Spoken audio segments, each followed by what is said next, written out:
Hey everyone.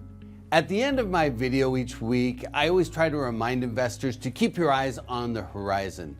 I started using that line during the pandemic when we were being inundated by dire news every day. And I noticed that a lot of investors were missing the big picture as they shifted their focus to the flood of micro trends that were shaping the world at the time. But even as we put the pandemic behind us, I stuck with that line. Real estate investors need to keep their eyes on the horizon because real estate usually involves an extended hold period, about 5 to 10 years on average. That's true regardless of a pandemic or surging inflation or elevated interest rates or even a steady as she goes market. So while investors need to monitor the short-term trends, a longer-term perspective and strategy is often a critical element of success. And in building that longer-term outlook, one of the most reliable metrics is demographics.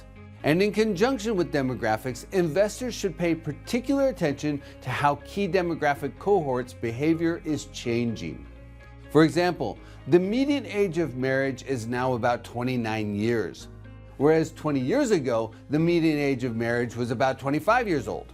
That shift, which was led by the 72.5 million millennials, changed housing demand, urbanization trends, and the space demand profile of every type of real estate. While the millennials were in their 20s, they favored the urban core and drove the live, work, play ideology. But millennials are now in their 30s and 40s, with many getting married and starting families. And that life change spurred a reinvigoration of the suburbs, weakening demand for urban real estate. A lot of investors chalk this up as a byproduct of the pandemic, but the migration trend was actually already underway in 2015. But it was a slow migration and most didn't see it.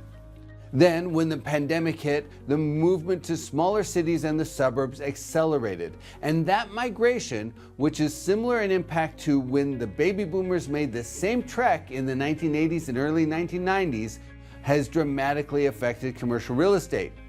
And so today, the 72.5 million people in the millennial generation, which is roughly the same size as the baby boom generation, are aged between 28 and 43 years old.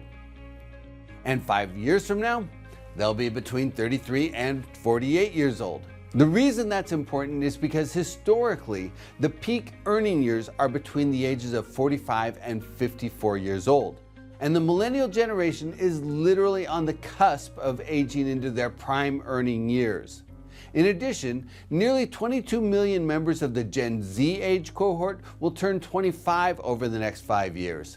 And there's a significant 47% jump in earnings as young adults enter their mid-20s. So, over the next 5 years, assuming the labor force participation rates remain relatively stable, the maturation of both the millennials and Gen Z into higher earning age groups should generate a substantial lift in their earnings.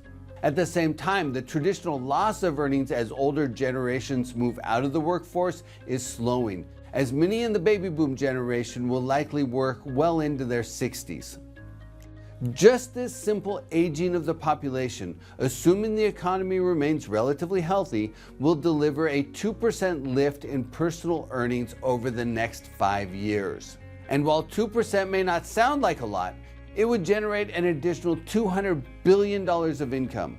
And that's not factoring in any additional forces like population in-migration or accelerated business formation or the reshoring of manufacturing or the great wealth transfer or any of the other major trends that will lift the economy going forward. And when you consider how much of that $200 billion will be used for consumption and the multiplier effect that could have on the economy, the positive economic impact could be significant.